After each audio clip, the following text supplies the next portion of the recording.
उससे हाथ मिलाना चाहता है, उसे अपना कहता है। एक दिन उन्हीं गलियों में गोविंद को दूसरे बच्चों के साथ खेलने से भी मना कर दिया गया था। जानते हैं क्यों? क्योंकि गोविंद एक रिक्शे वाले का बेटा है।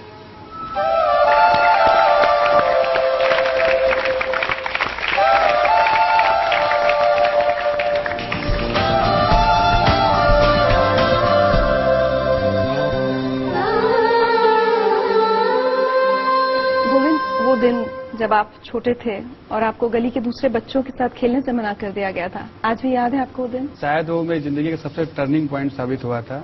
मेरे ये थोड़ा इंडस्ट्रियल एरिया है, तो काफी अमीर अमीर लोग के वहाँ घर हैं। तो मेरा फ्रेंड था, उसके साथ खेलते खेलते उसके घर में चला गया था। उसके फादर थे, उन्होंने मुझसे बहुत ही वो शॉक्ड हो गया कि मैं उनके घर में कैसे आ गया, क्योंकि वो अपने आप को एलीट क्लास फैमिली का समझते थे। तो उन्होंने मुझे घर से बाहर निकालते हुए कहा कि तुम्हारे जैसे परिवार के लड़कों को हमारे घर में आने की हिम्मत कैसे हुई। वो बात मुझे कई दिन तक समझ में नहीं आई, क्योंकि फिर मैंने अपने एक वरिष्ठ व्यक्ति से जो तैयारी कर रहे थे, एजुकेशन में काफी अच्छे थे, उनसे पूछा कि उन्होंने ये बात क्यों कहा। तो उन्होंने कहा कि तुम्हारे जो सामाजिक बैकग्राउंड है, तुम्हारे जो परिवार के बैकग्राउंड है, उसकी वजह से उन्होंने ऐसा कहा। तो मुझे लगा, मैंने पूछा बैकग्राउंड कैसे बदलते हैं। तो उन्होंने कहा कि बैकग्राउंड या तो तुम्हारे पिता के वक्त से बदल सकता है, या तुम अपने आप को समाज में इतना स्टेब्लिश कर लो कि उससे ऊपर जाने के बाद कोई न सोचे। तो मैंने उनसे पूछा कि इस देश में ऐसी क्या चीज है जो मैं कर लूं तो शायद उससे ऊपर सर्विस में जाने में कोई नहीं बता सकता। तो तैयारी में थे, उन्होंने बताया कि अगर तुम आईएएस बन जाओ, मजाक में ही उन्होंने बोला था, अगर तुम आईएएस बन जाओ तो इस देश में उससे ऊपर की जॉब कोई भी नहीं है। तो उसी दिन से मैंने सोचा था कि अच्छा मैं आईएएस ही बनूंगा, और उसका प्रतिफल था कि मैंने यूपीएससी की परीक्षा पहले ही प्रयास में निकाल ली थी। मतलब 6th स्टैंडर्ड आप बता रहे हैं, तो शायद 12-13 साल की उम्र रही होगी आपकी। बिल्कुल। उस उम्र में आपको ये बात इतनी चुभ गई थी कि आप कहते हैं कि उसने आपकी जिंदगी की दिशा बदल दी थी? हाँ, क्योंकि उसी समय मैंने तय कर लिया था कि मुझे इस सेवा में जाना है, और इतना ज्यादा मैं कंसंट्रेट इसके बारे में था कि लोग 10th करते हैं, 11th करते हैं तो सोचते हैं कि मैं इंजीनियर बनूंगा, डॉक्टर बनूंगा, उसके बाद वो लोग सोचते हैं कि मैं आईएएस बनूंगा। मैंने उसी समय सोच लिया था कि मैं आईएएस बनूंगा। घर के हालात कैसे थे? हालात खराब थे, लेकिन हम कंपेयर कभी नहीं करते थे ये हालात अच्छे क्या होते हैं, कि जिसके घर खर्चा पर डे 1000 वही अच्छा है, ऐसी कोई बात नहीं थी।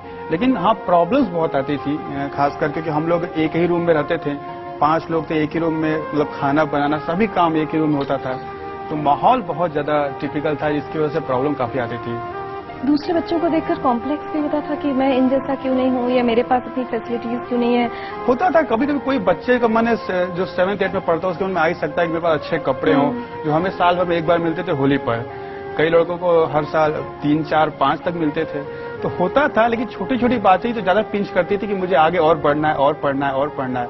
जो वो मैंने 6th स्टैंडर्ड में सोचा था उसे पूरा करना है, वो ज्यादा हेल्पफुल हुई गई। तो और जब आप बहुत पढ़ने की कोशिश करते थे तो अड़ोस पड़ोस वाले आपको काफी डिस्करेज भी करते थे, कुछ उल्टा सीधा भी बोलते थे? बहुत ज्यादा, थोड़ा तो नहीं कर सकता, बहुत ज्यादा करते थे।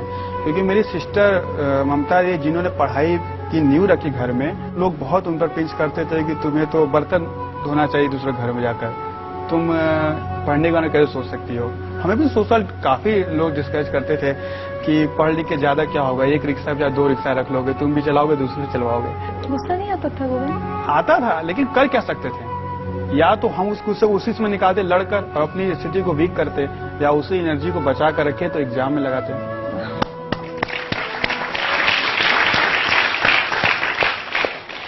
जिन गलियों में आपके बचपन में इतनी सारी परेशानियां हुई हैं, आपने लोगों के इतने ताने सुने, आपको पता ही होगा कि उन गलियों के लोग अब आज आप पर बहुत फख्र करते हैं।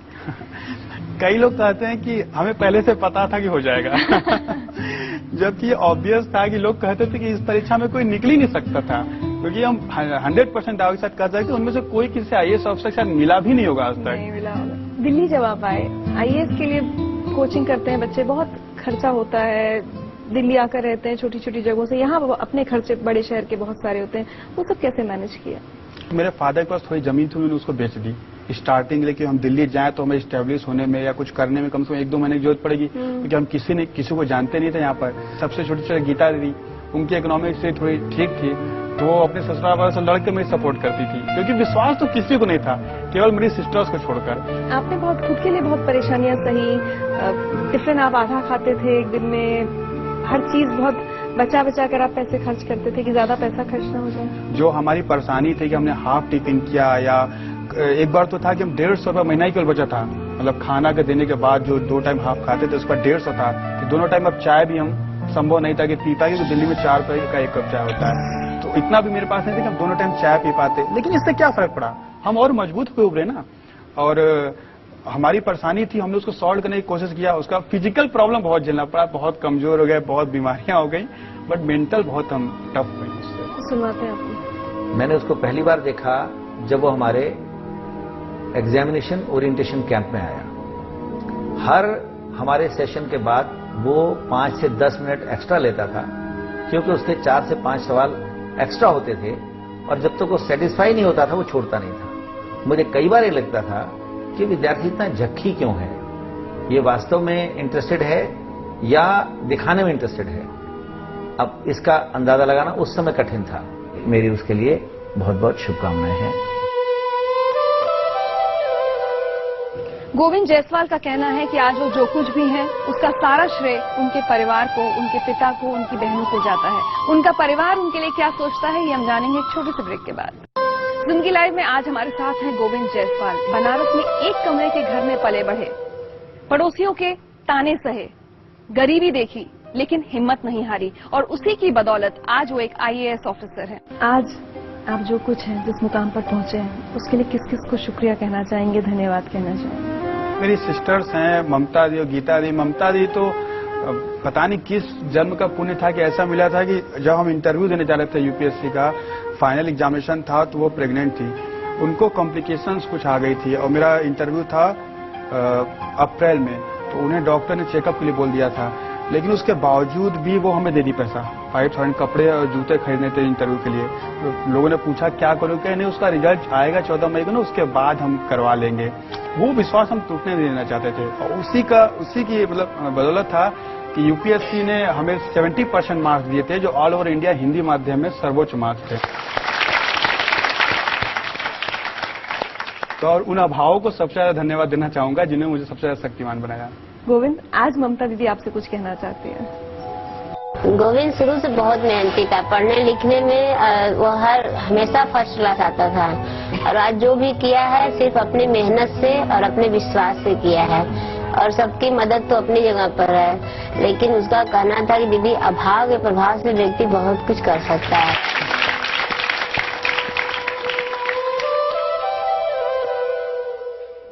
बहुत सी ऐसी बातें होंगी जिन्हें याद करके आज भी आंखों में आंसू आ जाते हैं।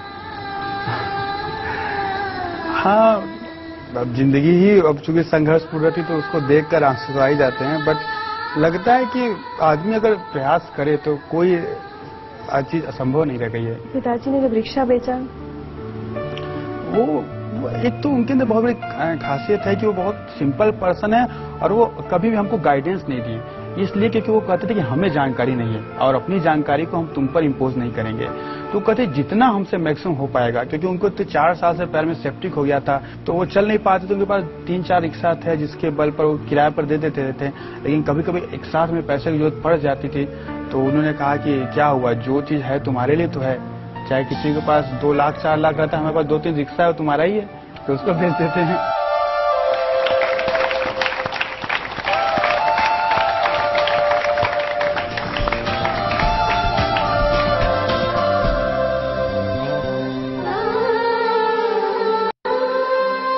गीता, मैं आपसे अगर पूछूं, बहुत कम ऐसे उसमें माता पिता कई बार इतनी देर तक साथ दे पाते हैं, लगता है कि अब लड़का कमाना शुरू करे।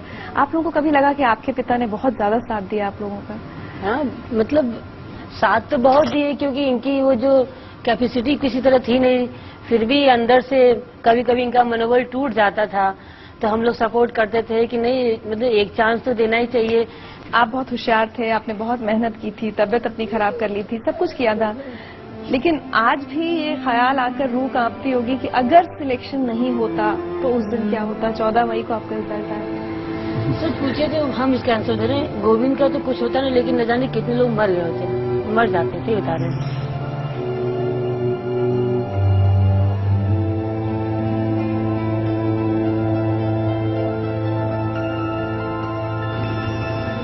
टाइम काफी टफ था उस समय, अगर न होता तो मेरे फादर की तबीयत बहुत ज्यादा खराब थी उस समय। हमारे रिजल्ट के 10-15 दिन पहले तो बाबूजी रोटी अचार में पानी डाल के खा रहे थे।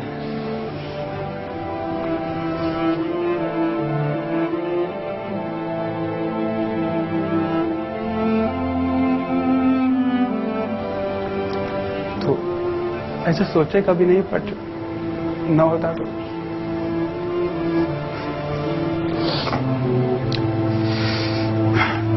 उसको भी संभालते किसी तरह, बट टाइम काफी टफ हो जाता। उतना झेलने की क्षमता थी कि नहीं। हम तो ना सोच के तो हम सोचते पैरालाइज हो जाता हमको, केवल हम नहीं सोचे, इसलिए हमेशा सोचते थे होगा होगा, क्योंकि हमको निश्चित हम ना सोच के ही हमको अटैक आ जाता। इसीलिए कहे ना, शादी के 6 साल बाद हम खुश हुए जब ये सिलेक्शन हुआ। शादी के 6 साल तक हम आग में झूलते हैं। सब मेरे साथ मौजूद होते हुए लगे कि हम एकदम अभाव में है। जब मेरा भाई 5 रुपए की चाय नहीं पी सकता तो हम अपने घर में चाय पी सकते थे। सुबह हो इसके नाम से, रात हो इसके नाम से। सब अभाव एक साथ फिर आ जाए, इन लोग रहें, हम इन लोग को चूज कर लेंगे, वो अभाव को भी साथ ले लेंगे, लेकिन इन लोग को हम नहीं छोड़ सकते। इन लोग से हमारे इसी बहुत है। और गोविंद, मैं आपको बताऊं, जिंदगी लाइव आपसे आज क्या चाहता है।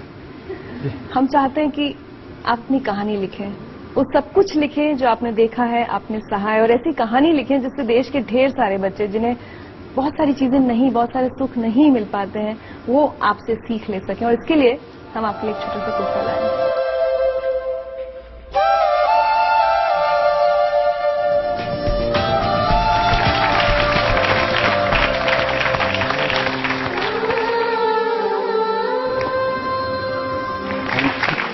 और आज हम चाहते हैं कि इस परिवार के लिए, ऐसे पिता के लिए और ऐसी बहन के लिए हम सब अगर खड़े होकर तालियां बजाएं, इस परिवार को हमारा सेलिब्रेशन।